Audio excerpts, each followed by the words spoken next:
I think that's frightening. I think it's disappointing, and I don't think it's what ought to be a part of anybody's culture, Confucian or otherwise. And I suspect that Confucius didn't really have that in mind either. We'll come back to that conversation in just a moment. From Asia News Weekly, you're listening to Asia Now, a collection of stories and interviews from the Asia-Pacific region.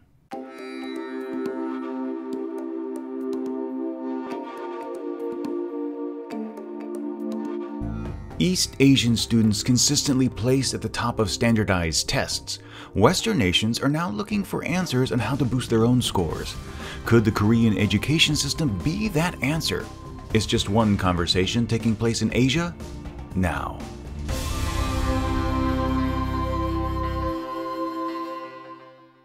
Welcome to Asia Now. I'm your host, Steve Miller, and I want to take a moment just to thank you for listening and downloading this week's program. United States President Barack Obama commented several years ago about his admiration for the South Korean educational system, and he said that the United States could actually learn a thing or two from Seoul. Today, by Skype, I'm joined by Dr. Chris Baumann, a senior lecturer at Macquarie University in Sydney, Australia, who researches competitiveness, education, East Asia, and customer loyalty. He's also a visiting professor at Seoul National University in Seoul. With Dr. Baumann is Hume Winzar, an associate professor in business also at Macquarie University. He has taught in universities and consulted to businesses across Australia and internationally in Canada, the United Kingdom, Turkey, India, Singapore, Malaysia, and of course, Hong Kong. Professor Winzar is an expert in research methodology with special skills in survey research, experimental design, and choice modeling. Gentlemen, welcome to the podcast. Thank you, Steve. Thank you, Steve. This week, we're talking about Korean education. We're talking about really an article that the two of you co-authored not too long ago. It appeared in the Korea Times. The title was Korea Must Keep Proven Approach to Education. And in this article, and I'm quoting here, you mentioned a well-disciplined Confucian approach has resulted not only in passing on traditional Korean values from generation to generation, but has also contributed to a high level of competitiveness through an education system that nurtures a focused performance orientation. That Korea is becoming a more westernized society with some tendency to adapt a permissive Western approach to education with less focus on academic performance, and you concluded that Korea is best advised to continue its current proven approach to education and as such secure its future economic and political success, prosperity, and crucially, preserve its culture in light of globalized immigrant movement. Now, I'm really curious because you cited your study in this article. What exactly was that study? What links you uncovered during your research, and what ultimately led to your conclusion? Well, there's a series of things that we did. The main one was that we were looking for a link between education and national competitiveness. Now, for those listening, this is the voice of Professor Hume Winzar. And we were comparing all of those countries for which we had data on education measures and all of those countries for which we had data on performance in specifically competitive measures. Before you go on, what countries were you looking at? What countries did you have data on? Most of the European countries, about half of the Asian countries, a couple of South American countries, and of course North America and the OECD countries. In total, there are only we had complete data for probably only 40 countries. And with that, let's see, there were Korea, Japan, Indonesia, Malaysia, a couple of specific cities in China, and Hong Kong. Those were the Asian countries that we were able to get measures for. And then, of course, as I said, most of the European countries and some of the South American countries. Those are the areas that we've got. Of course, measures that we have are sort of proxies of proxies. We're dealing with, reported and interpreted data? Not really. Standard measures, if you like. Measures of competitiveness, for example, were developed by the World Economic Forum, thank you. And They were a combination of things such as how easy it is to set up a business, government relations, ease with which it is to import, export, licensing agreements, proxies for levels of corruption, for example, those sorts of things. And there's essentially an index which is created for all of these different countries. Measures of education were taken from a standardised test which has been organised by the World Health Organization. Originally it was a European thing designed to see how well high school students were. They were not measures of things like numbers of hours that students are in class or even what's on the curriculum. It was a set of standardised tests covering maths ability, reading comprehension and so forth, designed to get outcomes rather than inputs. And it's done every 3 years amongst 15-year-old students, a sample of 15-year-old students across all of these countries. It's a fairly comprehensive test, translated and then back translated and then retranslated and done properly. There are flaws in it, and there are a number of people who have identified some flaws, but it's the best we've got. So what did you find out in your research? Well, the task was it's one of those things which is intuitively obvious that a better educated population ought to be a better run nation. Of course. That would be the sort of thing that you'd expect to see. But there is an awful lot that we just say is intuitively obvious, which isn't necessarily intuitively obvious. And there's an awful lot of people in the West who have misgivings about the value of education, about the value of science. And these are people who would seek to diminish funding for science or make it private only rather than a public responsibility. So there's an awful lot of politics and opinion which is driven by politics on there. So it's worthwhile checking to see how much of a link there is between education and education outcome and national performance. And so we tried to find a link. Now, it's pretty easy to find, those countries with high education have high competitiveness. That's a correlation. And, of course, we know correlation is not the same as causality. What we really need to do is remove the effects of things like wealth and remove the effects of things like existing infrastructure and many of those sorts of things. And then, of course, it doesn't make sense that somebody who's well educated at age 15 is going to cause an immediate change in national competency. There ought to be a lag of at least 6 years and probably a good deal longer. And so we were looking for the length of that lag and trying to take out the effects of all of those other things. It's an area of econometrics that's pretty fuzzy, frankly. What specific areas did you find related to Korea in the study? Well, what we did, we looked at the association between education and competitiveness. This is Dr. Chris Baumann. And we clustered the sample into different regions like East Asia, rest of Asia, Europe, Anglo-Saxon countries, so Australia, Canada, UK, USA, and also South and Central America. And based on that association, we created a model which probably explains around about 54% of the variation in competitiveness. So the association is quite strong. But what we found, looking at those clusters, we could see some areas in the world seem to be overperforming based on the global expected value. And Korea is not alone. It's East Asia probably in general, Taiwan, Shanghai, Macau, and of course Korea seem to be not only performing really well in terms of its educational achievement and in terms of the level of competitiveness of the country, but it's even higher than where it ought to be. When you say it's higher than it should be, or what it ought to be, or overperforms, are we talking just being above the median, or are we talking about a really high percentile score? Well, in both ways. It's high in terms of education, and it's high in terms of competitiveness. And if we were to look at the overall development in the world, it's even higher than where it's expected to be. Whereas, for example, if we look at some countries in Europe, we can see alarming results, I guess. We can see low level of educational performance, relatively low level of global competitiveness, and we see even below expected results based on that global curve.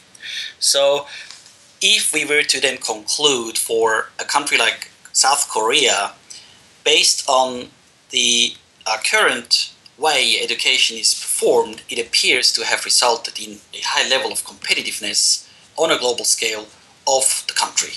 Very interesting. Now, of course, I already shared this with you, but I shared the article with a lot of my listeners, many of whom are here in South Korea. There's also many abroad. It was a fair mix of expats and those that have married into Korean families, and not a lot, I would say, I would even rephrase that, not a single person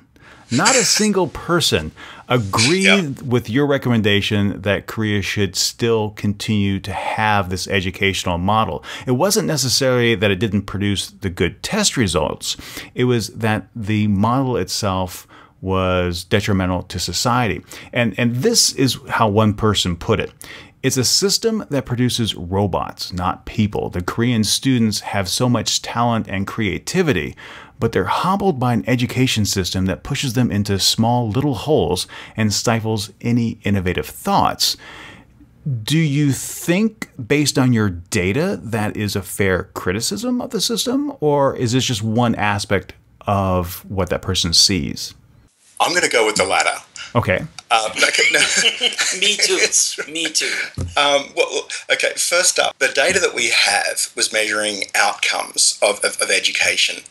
Now, what created that education, we didn't have any measure on, and frankly, we don't have sufficient expertise or skill or whatever to judge one specific other country's skill set and education system. It's just that the outcome of Korea's education system has been this great improvement in competitiveness. Yes. Now, I agree with you that there was nobody amongst those blog posts who said this was a good thing. Mind you, there was an awful lot in that blog post that those discussions which ended up becoming flame wars into the value of different bakeries and so forth. So, but the main thrust of it was, yes, as you say, robots, focusing on the tests, no creativity. On the other hand, the measures that came out of the PISA results. Well, it seems it's nearly quite the reverse. It seems the Koreans are enormously creative and enormously innovative. If you look at what society has achieved, and these are people that have gone through the Korean school system, mind you. So if we look at the emergence of strong global brands, Samsung, Kia, LG, Hyundai, Korean Air, Asiana, Jeju Air, these are very strong and innovative brands, and they were created based on people that have been educated in South Korea. Mind you, also the Koreans are establishing an enormous mark in the world with its Hallyu in terms of K-pop, entertainment, music, sports, where probably a lot of creativity but a lot of discipline and a lot of precision are required, which they were able to get in the Korean school system. And Korean students going overseas to Australia, to the US, to the UK, to Canada seem to be also performing enormously well at the university level in the field of arts, but also business, economics and so forth, and very often outperform their competitors. So it seems there's an emotional reaction to results of research, but we might also want to focus on reality, and it seems Korea has done enormously well. Well, I think you're right. I mean, if you look at the results, the test results are always high. I think what people often react to is the way that education is implemented and the implications for society. You know, we talk about, well, in your study, competitiveness, and a lot of times because of the competitive nature in Korea, a lot of students study so diligently for exams.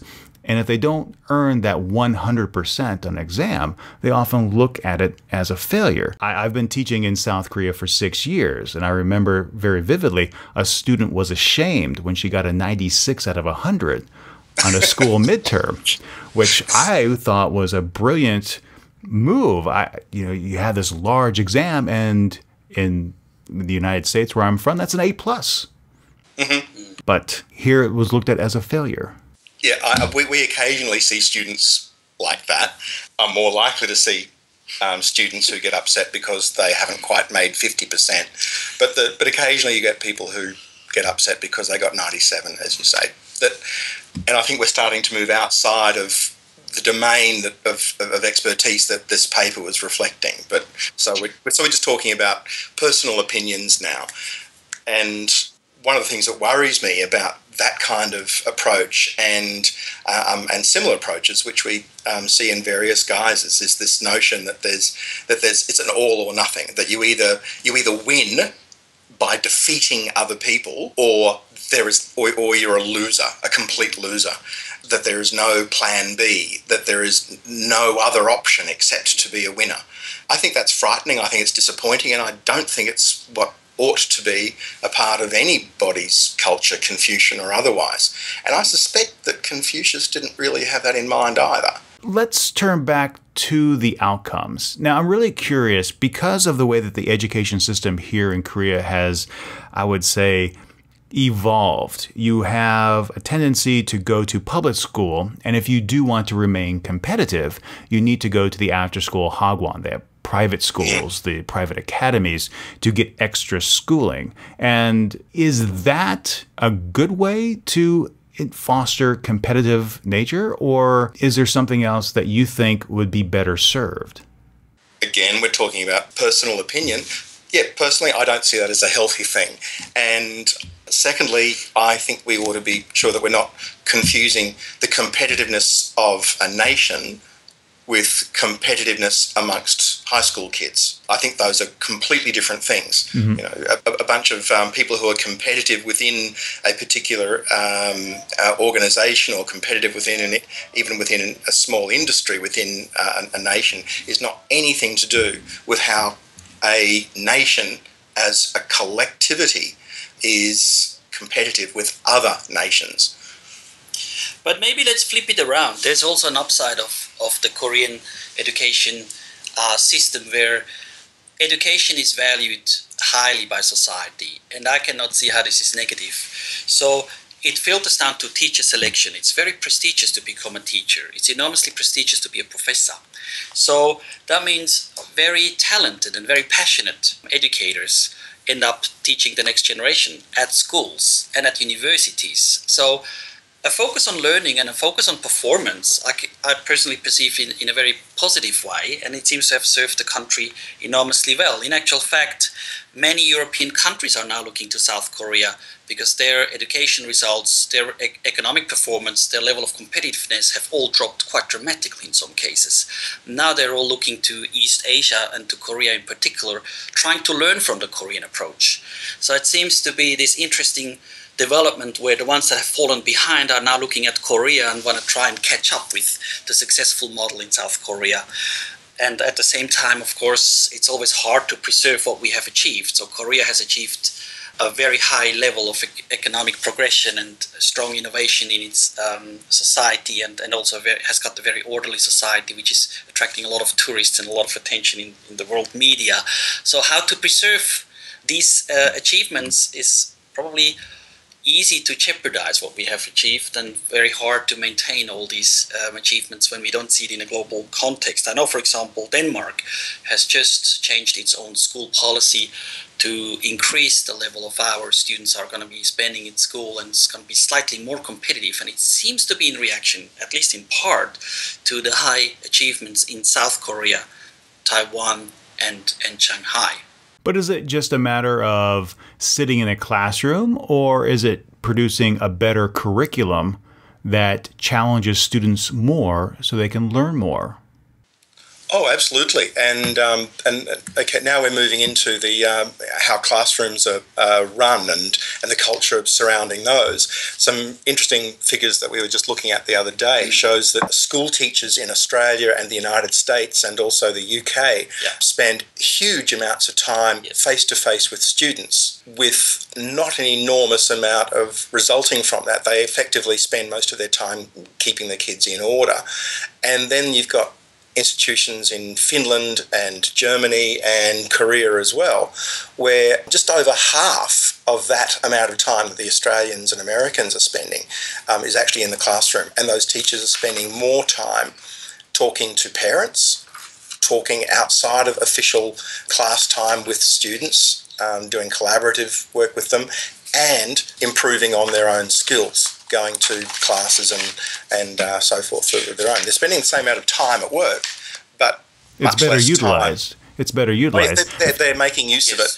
And the time that's spent in the classroom amongst those students in Finland and in Korea and others is creating a learning environment as opposed to the chalk and talk type of thing. The class sizes in Korea are typically 50 plus. In Australia, it's 25 is regarded as a large class, at least at primary and high school level. But those large classes are organised in such a way that students learn collaboratively. They exchange ideas, they teach each other, they learn to communicate with each other, and that is a wonderful learning skill to take away in their lives. Yes. And we don't even regard that as an important part of our high school and primary school educations in many parts of the West.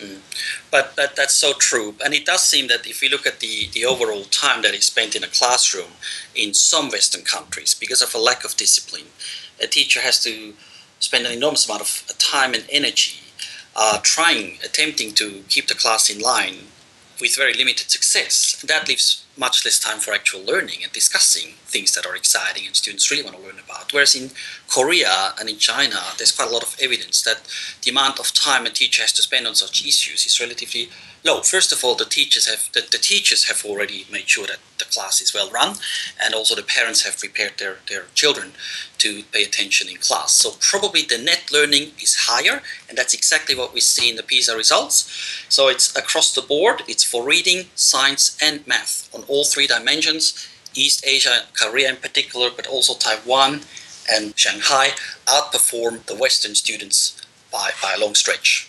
If we look at the outcomes, we look at the high productivity, the high competitiveness, and how that translates into work performance, specifically here in Korea, we see that most workers at the large companies, Samsung, Hyundai, LG, they put in extremely long hours, typically the most out of all of the developed countries. We also see here in Korea that the nation typically ranks near the top or at the top of developed countries with their suicide ratings, both for adults and for adolescents. And just recently it came out that Korea has, well, as expected, middle of the road in terms of the happiness index, being satisfied with life. Do these results paint the same picture? Are we putting too much effort on competitiveness in terms of preserving a good work ethic, or is there a better balance that can be achieved?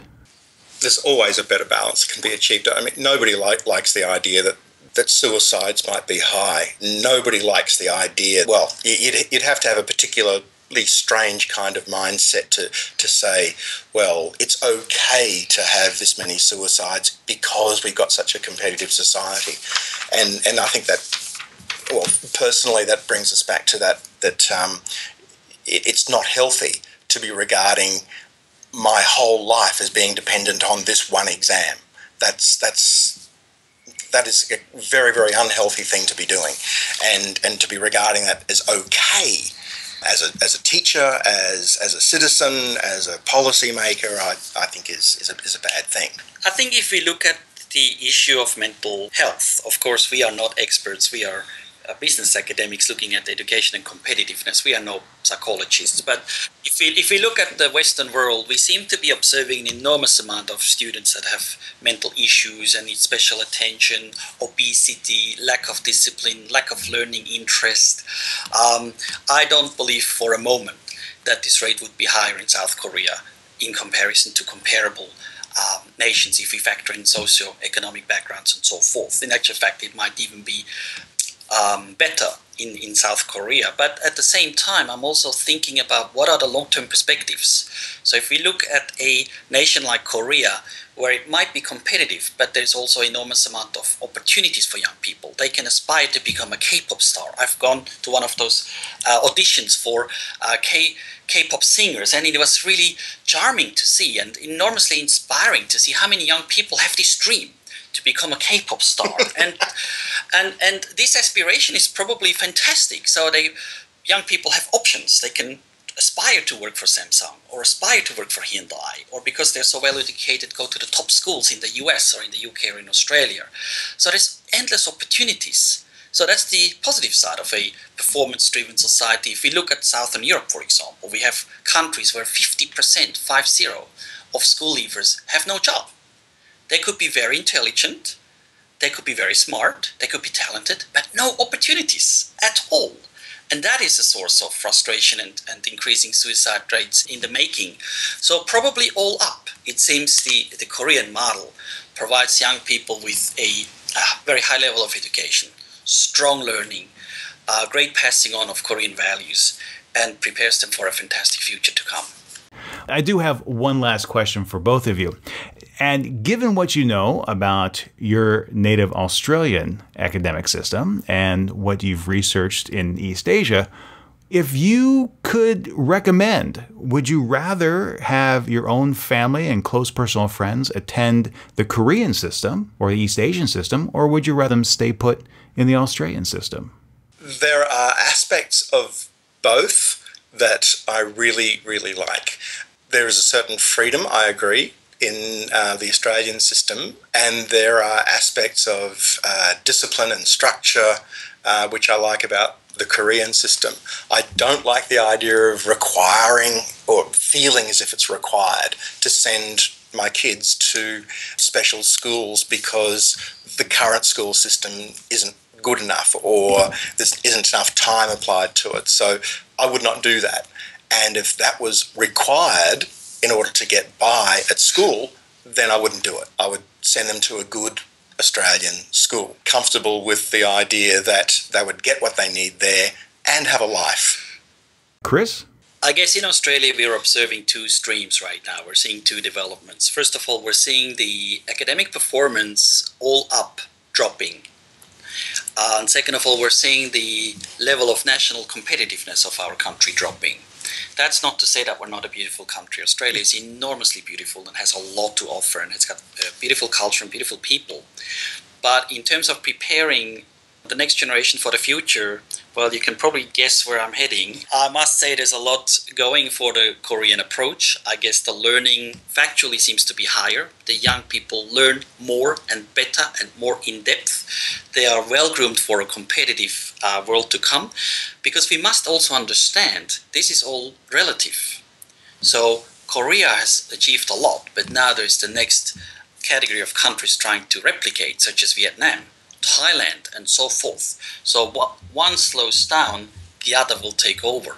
So if you have the next generation to be prepared for that race, and in order to continue innovating products, services, entertainment, experiences that people want to consume in the future, it seems to me that the Korean approach prepares its next generation well. Now it's a matter of preserving what it has achieved in terms of its economy, in terms of its culture, and in terms of its success in education. And on that note, I think this is a good point to stop our conversation. Dr. Chris Baumann, Professor Hume Winzar, thank you very much for joining me this week. Thank you. Thank you for having us.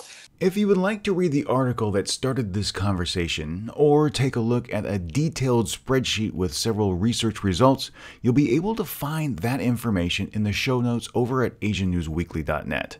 Now, of course, you heard from both Dr. Baumann and Professor Winzar about which system they would recommend to their own family and friends. For me personally, I would never enroll my child in a Korean or East Asian school if I had the choice. The pressure placed on them is simply too much. But as Chris Baumann pointed out, you really can't dispute the results. Since we recorded this conversation, two pieces of information have been released. First, South Korea again has topped the list of OECD countries for suicides. It's a very sad state of affairs, but again, it has happened. Furthermore, data from South Korea shows that a student commits suicide once every 3 days. And that is a tragedy. From the data released, it appears that education and career-related issues contributed to about 12% of those deaths, with problems at home leading the cause of death at about 35%. But I want to hear from you.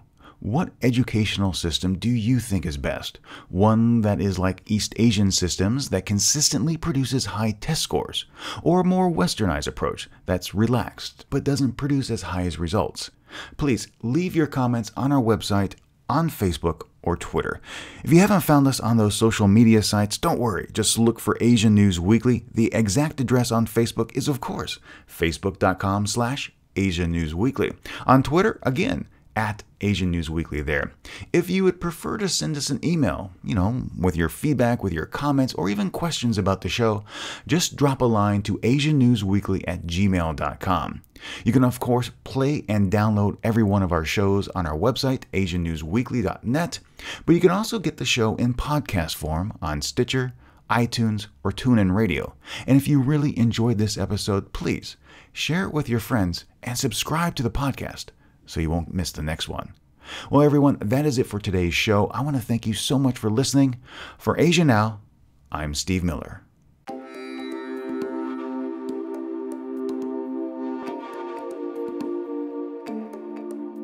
Asia Now is licensed under a Creative Commons Attribution Non-Commercial No Derivatives 4.0 International License.